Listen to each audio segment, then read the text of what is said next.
Hello guys, welcome to back again. दोस्तों, आप सभी दोस्तों का एक बार हमारे यूट्यूब चैनल फिर से स्वागत है।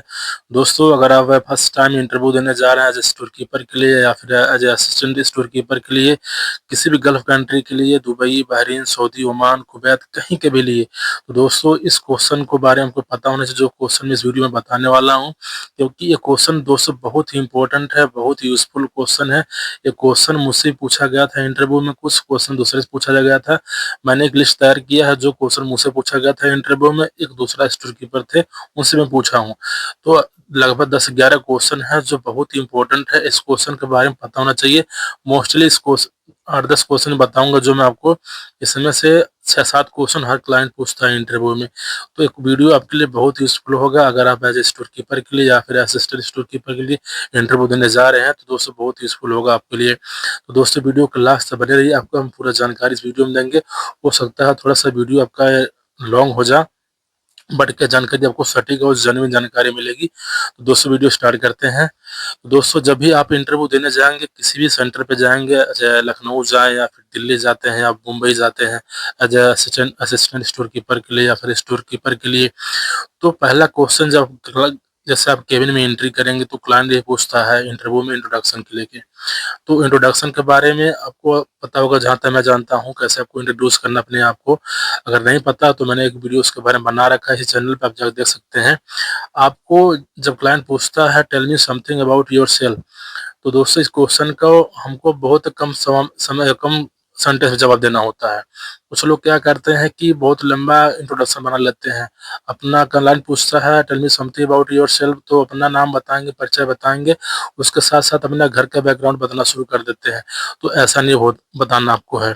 जब भी क्लाइंट इंटरव्यू होता है, कहीं पे भी आप जाए इंटरव्यू देने के लिए, क्लाइंट को खाली इंट्रोडक्शन पूछता है, उसको इंट्रोडक्शन बताना है। इंट्रोडक्शन में आपको क्या क्या मेंशन करना है? पहला नाम, दूसरा आप बिलोंग कहाँ से करते हैं, तीसरा आपका क्वालिफिकेशन क्या है, चौथा एक्सपीरियंस क्या है। ये 4 चीज मेंशन करेंगे तो 4 सेंटेंस आपका बनेगा। लगभग 4 से 5 सेंटेंस के अंदर आप इंट्रोडक्शन बनाइए। आपको उतने बताना, क्लाइंट को पूछता है tell me something about yourself, उतना ही बताना है, ना कि फैमिली के बारे में। जब क्लाइंट आपसे पूछता है कि tell me something about your family, तब आपको बताना है उसके बारे में।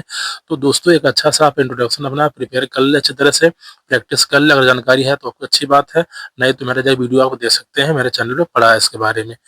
तो दोस्तों क्वेश्चन हो गया पहला। दूसरा क्वेश्चन क्लाइंट पूछता है, अगर आप एक फ्रेशर हैं, एज ए बिल्कुल फ्रेशर हैं, आपने कभी काम नहीं किया है, तो क्लाइंट पूछता है आपसे ये भी क्वेश्चन पहला, what is store keeper job responsibility. Client पूछता है कि स्टोर कीपर की जॉब रिस्पॉन्सिबिलिटी क्या है। वो क्लाइंट ये जानना चाहता है कि आपको कुछ पता है नहीं स्टोर कीपर जॉब रिस्पॉन्सिबिलिटी के बारे में। अगर आपने कहीं काम किया, एक्सपीरियंस दिखाया 2 साल, 4 साल, 6 साल किसी कंपनी में, तो ऐसे पूछेगा what was your job responsibility in last company, ऐसे पूछेगा क्वेश्चन। तो दोनों क्वेश्चन का लगभग जवाब सेम ही है। तो दोस्तों जवाब कैसे देना है, आपको जिस कंपनी में आपने काम किया है, पिछली कंपनी में, उसको उसके बारे में बताना है। अपने डेली रूटीन में क्या आपने काम करते थे, आपका वहाँ रिस्पॉन्सिबिलिटी क्या था, आपका मॉर्निंग से लेके सुबह लेके शाम तक आपका जो एक्टिविटी था, काम करते थे, उसके बारे में एक्सप्लेन करना है। अगर आप बिल्कुल फ्रेशर हैं, आपको पता नहीं है कैसे एक्सप्लेन करना, तो आपको मैं आइडिया दे देता हूँ कैसे इसके बारे में बता सकते हैं। दोस्तों का क्लाइंट पूछता है क्वेश्चन ऐसे, what is your job responsibility, आप बिल्कुल नया तो ऐसे जवाब दे सकते हैं, sir, my job responsibility was in my last company managing to all activity in my store. What your material come from supplier, that material we every day receive, and also what your material go from store to site, that the material also we issue. So also managing all activity like inventory managing, also handle also staff. So that's all. तो दोस्तों इस तरह से आप answer कर सकते हैं। मैं नहीं कह रहा हूँ कि आपको ऐसे ही आंसर करना है, आपको मैंने आइडिया बता दिया है, आप अपने तरीके से और अच्छा से एक्सप्लेन कर सकते हैं। मैं ऐसे आंसर बनाया हूँ, मेरा आंसर इतना खराब नहीं है, बिल्कुल आप इसमें और चीज़ ऐड कर सकते हैं। अगर आपको चीज़ लगता है कि आप इसमें और ऐड कर सकते हैं और बेटर हो सकता है, तो कर सकते हैं, मुश्किल नहीं है। तो आपको मैं फॉर एग्जाम्पल के लिए बताया हूँ, ऐसे आपको आंसर करना है। ऐसे क्लाइंट पूछता है what is your job responsibility in last company. तो दोस्तों बहुत इंपॉर्टेंट क्वेश्चन है, हर इंटरव्यू में क्लाइंट पूछता है, इसके बारे में आपको पता होना जरूरी है। नेक्स्ट क्वेश्चन दोस्तों क्लाइंट पूछता है what is procedure receiving material. अगर आपने शो किया है कि मेरे पास एक्सपीरियंस है, मैंने काम किया है, तो क्लाइंट पूछेगा आपसे कि प्रोसीजर क्या है, what is procedure receiving material from supplier. तो सप्लायर मटेरियल लेके आता है, कोई भी मटेरियल हो सकता है, मैकेनिकल हो सकता है, इलेक्ट्रिकल हो सकता है, जनरल का कोई भी हो सकता है। उस मटेरियल का प्रोसीजर क्या रिसीव करने का। तो दोस्तों अगर क्लाइंट क्वेश्चन ऐसा पूछता है मटेरियल रिसीविंग प्रोसेस के बारे में, तो आपको इस तरह आंसर कर सकते हैं कि सर जब first of all when supplier come first check material delivery note, what your material delivery note, also we check also PO, what is purchase order, both are same or not, quantity and material description also check. When you receive material, so on that time we also check what is material name and material size, material model number, material quantity, material quality. These are things we also check when you receive material. तो दोस्तों जब आप इस तरह answer कर सकते हैं, जब क्लाइंट पूछता आपसे है मटेरियल प्रोसेस पूछता है, मटेरियल हम चेक करेंगे उसमें क्वांटिटी क्या है, उसका क्वालिटी कैसा है, मॉडल नंबर क्या, साइज क्या है, जो हमारा पीओ मटेरियल है वो मटेरियल हमारा सेम होना चाहिए। कभी कभी ऐसा होता है हमारा 1000 पीओ मटेरियल हमारा डिमांड लगा हुआ है 1000 का और 500 वाला हमारा है, तो हमको ऐसा नहीं डिलीवरी नोट में हमको लिख देना 1000, जितना हमको रिसीव करना मटेरियल है उतना हमको उसमें डिलीवरी नोट में हमको मेंशन करना है, जितना मटेरियल हम रिसीव कर रहे हैं फिजिकल। जो मटेरियल आप फिजिकल रिसीव करेंगे आपको उतने ही मेंशन करना है। उसके बाद क्या होगा, रिसीव करने के बाद हम पूरा प्रोसेस क्या होगा, स्टम्प करेंगे, हम स्टम्प करने के बाद उसे हम साइन करेंगे हम। उसके बाद साइन करने के बाद फिर क्या होगा, उस मटेरियल जो हमारे रिसीव हुआ है उसका हम टैग बनाएंगे, टैग बना के उसको लोकेशन में जहाँ उसका लोकेशन है होगा वहाँ डालेंगे, और मटेरियल हमारे लोकेशन पहले पड़ा है तो उसी लोकेशन डालेंगे, नया मटेरियल आया तो उसका नया लोकेशन डालेंगे और टैग वहाँ पर डाल देंगे। तो ऐसा प्रोसीजर है, आप इस तरह से एक्सप्लेन कर सकते हैं, आप मुझसे अच्छा बेटर एक्सप्लेन कर सकते हैं, आप अगर प्रैक्टिस करेंगे तो कर ले जाएंगे।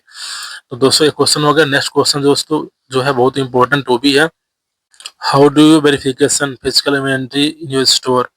मतलब क्लाइंट जानना चाहता है कि आपका जो स्टोर है कि आप उसका फिजिकल वेरिफिकेशन कैसे करते हैं इन्वेंट्री का। तो आप बोल सकते हैं सर अपने तरीके से, हम जो हमारा मास्टर लिस्ट होगा उसके अकॉर्डिंग हम मटेरियल पहले हम चेक करेंगे, हम मास्टर लिस्ट होगा उसके हम देखेंगे रैक, जो रैक में हमारा मटेरियल है उसमें मटेरियल है कि नहीं, जो लोकेशन पे पड़ा है उसमें मटेरियल हमारा होना चाहिए, और उस रैक में नहीं दूसरे रैक में रखा हुआ है तो उसको मूव करवाएंगे हम उसको हम। और मटेरियल हमारा जितना दिया है मास्टर लिस्ट में, हमारा जो इन्वेंट्री का पेपर है उतना हमारा इन्वेंट्री में होना चाहिए, जो पेपर में उतना हमारा फिजिकल भी होना चाहिए। तो हम फिजिकल ऑल्सो फिजिकल भी काउंट करते हैं, जब इन्वेंट्री हम चेक करते हैं तो उस टाइम पे हम फिजिकल मटेरियल को भी काउंट करके करना होता है। तो उसके बाद हमारा सब कुछ सही है तो ओके है, अदरवाइज अगर कोई मटेरियल दूसरे लोकेशन में पड़ा हुआ है तो उसका हम लोकेशन चेंज करवाएंगे। आप इस तरह से आंसर कर सकते हैं अपने तरीके से बना के। नेक्स्ट क्वेश्चन दोस्तों है, do you know about FIFO and LIFO. ये मुझसे क्वेश्चन पूछा गया था फीफो लिफो के बारे में, आपसे पूछा सकता है स्टोर कीपर का, बहुत इंपॉर्टेंट क्वेश्चन है, इसके बारे में आपको पता होना चाहिए दोस्तों। फीफो पहले समझे क्या होता है। फीफो मतलब first in first out, LIFO मतलब लास्ट इन फर्स्ट आउट। मैंने एक वीडियो और बताया इसके बारे में, फिर भी बता देते हैं आपको हम। तो दोस्तों कुछ ऐसा मटेरियल होता है जो हमारे स्टोर में आता है जो हमको फीफो के अकॉर्डिंग देना होता है, कुछ ऐसा मटेरियल होता है लिफो के अकॉर्डिंग हमको देना होता है। जैसे फॉर एग्जांपल पहले फीफो बताते हैं। फीफो मतलब जैसे हमारा मटेरियल कुछ ऐसा मटेरियल है, जैसे मालूम है केमिकल मटेरियल हमारा आया हुआ है, केमिकल मटेरियल आया है, फर्स्ट उसको हम रिसीव करेंगे, फर्स्ट उसको हम आउट करेंगे, क्योंकि कुछ ऐसा मटेरियल होता है जिसमें एक्सपायरी होता है, जो हमारा पहले आएगा उसको हम पहले भेजेंगे, ऐसा नहीं जो बाद में आया उसको पहले भेज देंगे, ऐसा कुछ नहीं। तो जो मटेरियल हम पहले रिसीव करेंगे, जैसे हमारा केमिकल मटेरियल मटेरियल हो गया, उसका एक्सपायरी हो गया, मान लो फरवरी के लास्ट एक्सपायरी उसका है, ठीक है, और हमको उसको पहले निकालना होगा, जो मटेरियल हमारे एक्सपायरी होने वाला रहेगा फर्स्ट इन फर्स्ट आउट, और जो नया आया रहेगा उसको हम रखेंगे लास्ट में देंगे उसको हम। ये हमारा फीफो काम करता है। और लिफो मतलब हो गया लास्ट इन फर्स्ट आउट। तो लिफो लगभग हर मटेरियल के ऊपर काम करता है, लगभग 70% मटेरियल जो हमारे लिफो के अकॉर्डिंग चलता है। जैसे हम इस रैक में हमारा जितना मटेरियल रखा हुआ है, ये फ्लेक्सिबल केबल है। अब लिफो मतलब लास्ट इन फर्स्ट आउट। अब यहाँ से लेकर वहां तक मटेरियल रखा हुआ है, ठीक है, तो इसको हम जो लास्ट में रखें, इधर हमारा इधर से निकलेगा गेट की तरफ से, तो लास्ट में जो रखें इधर से हम इसको खाली करेंगे। जैसे कोई ड्रम में मटेरियल रखा हुआ है, जो मटेरियल हम नीचे रखेंगे तो उसको तो निकाल नहीं पाएंगे, जो सबसे लास्ट में रखा है वही तो निकालेंगे। तो यहाँ काम करता है लिफो। तो बहुत दोनों इंपॉर्टेंट चीज है, इसके बारे में आपको पता होना चाहिए, फीफो लिफो। नेक्स्ट क्वेश्चन दोस्तों है, what is material bin card. बहुत इंपॉर्टेंट क्वेश्चन है, मोस्टली पूछा जाता है इंटरव्यू में, आपको पता होना इसके बारे में। मटेरियल बिन कार्ड दोस्तों ये होता है जो सामने दिख रहा है, जितना रैक होता है, अभी तो मेरा छोटा सा रैक यहाँ पे है, किसी किसी बड़े वेयर हाउस में आप जाएंगे तो बहुत बड़ा रैक होता है, बहुत सारा इन्वेंट्री होती है, तो उसे वेयर हाउस में उसके हिसाब से काम करना होता है। तो जो हमारा रैक होता है, इसमें जो मटेरियल रखते हैं उसका बिन कार्ड होता है, जिसको हम टैग बोलते हैं, भी टैग भी बोलते हैं, बिन कार्ड भी बोलते हैं। तो उसमें मटेरियल का सब कुछ डिस्क्रिप्शन होता है, मटेरियल का पीओ होता है, उसका आइटम कोड होता है, मटेरियल साइज होता है, मॉडल नंबर होता है, क्वांटिटी होता है, कितना मटेरियल हमारा बैलेंस है, कितना मटेरियल हमारा गया है, उसी में हम लिखते हैं। उससे हमको पता चलता है कि मटेरियल हमारा कितना गया है, कितना बैलेंस बचा हुआ है। तो मटेरियल बिन कार्ड हमारा ये हो गया, टैग हो गया। नेक्स्ट क्वेश्चन दोस्तों जो है, what is procedure material issuing. Material जो हम इशू करते हैं स्टोर से साइट के, उसका प्रोसीजर क्या, क्लाइंट पूछता है। तो दोस्तों इसको कैसे आंसर करना है, जैसे कि जो डिमांड आता है हमारे साइड से, whatever demand comes from supplier, supervisor, engineer from site, then according to demand we mention in issue voucher whatever request they have sent me in demand slip, that all item I we mention in item issue voucher according to demand slip।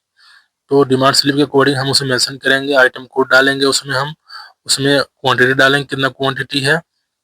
इसके अलावा और model number, तो model number mention नहीं करना होता, size mention करना होता है कि कौन सा मटेरियल का क्या साइज है, वो मेंशन करना होता है। उसके लास्ट में फिर हम अपना साइन करेंगे और जो हमारा स्टोर का सुपरवाइजर होगा वो अप्रूव करेगा। उसके बाद फिर क्या होगा, मटेरियल हमारा इशू होगा। उसके साथ साथ हमको गेट पास बनाना होता है, जो हमारा स्टोर का गेट पास बनता है, जो हमारे सिक्योरिटी होता है, चेक करता है कि क्या मटेरियल अपने स्टोर से हम दूसरी जगह में भेज रहे हैं, वो चेक करता है गेट पास में। तो गेट पास बनाना होता है, उसका फोटो कॉपी करके हम देंगे सप्लायर को, देंगे हम जो सप्लाई सॉरी जो सुपरवाइजर होगा उसको हम देंगे और अपने पास रखेंगे। तो ऐसा मटेरियल इशू होता है। नेक्स्ट क्वेश्चन दोस्तों जो है, what do you know about system. इसके बारे में आपको पता होगा, अगर आपने सिस्टम पे काम किया, सिस्टम का क्या काम किया, कौन सा सॉफ्टवेयर किया, एसएल पे किया है, टैली पे किया है, ईआरपी किया है, एसएपी किया है, जो भी काम किया आपने उसके बारे में आपको एक्सप्लेन करना होता है इस क्वेश्चन के। नेक्स्ट क्वेश्चन दोस्तों बहुत इंपॉर्टेंट भी है, do you know how to mail. Client पूछता है कि आपको पता है कैसे मेल करते हैं, और हाउ टू राइट मेल। तो पूछ भी सकता है टेल मी प्रोसीजर मेल लिखने का, आपको पता होना चाहिए। अगर आप इंटरव्यू में जा रहे हैं, आपको इसके बारे में जरूर प्रैक्टिस कर लें, कैसे मेल लिखते हैं, मेल लिखने का प्रोसीजर क्या है। तो क्लाइंट पूछता है, सिस्टम जब क्वेश्चन पूछता है जरूर पूछता है मेल के बारे में। नेक्स्ट क्वेश्चन दोस्तों बहुत इंपॉर्टेंट है, जिस क्वेश्चन को सब लोग इंतजार करते हैं। जब क्वेश्चन क्लाइंट पूछता है तो लगता है कि मेरा चांस अब हो गया सिलेक्शन होने का पूरा 100%। How much salary do expect. Client question पूछता है how much salary do expect. तो दोस्तों इस क्वेश्चन को आपको कैसे जवाब देना है, अगर आपको लगता है मेरा इंटरव्यू बहुत अच्छा गया है, मैंने हर क्वेश्चन का अच्छा जवाब दिया है, तो जो सैलरी का रेंज होगा, मान लो 2000 से 3000 सैलरी स्टोर कीपर के लिए है, तो उसमें आप 2800, 2900, 3000 तक आप बोल सकते हैं। अगर लगता है आपका इंटरव्यू अच्छा नहीं गया है तो आप 2500, 2600 ऐसे मिडिल में कर सकते हैं आपका अपना सैलरी एक्सपेक्टेशन, जो एक्सपेक्ट करते हैं सैलरी आप उसको कर सकते हैं। दोस्तों उम्मीद करता हूँ जानकारी आपको बहुत अच्छा लगा होगा, और दोस्तों जानकारी अगर अच्छा लगा हो तो चैनल को जो सब्सक्राइब करें, लाइक करें, कमेंट करें, शेयर करें। थैंक यू फॉर वॉचिंग दोस्तों।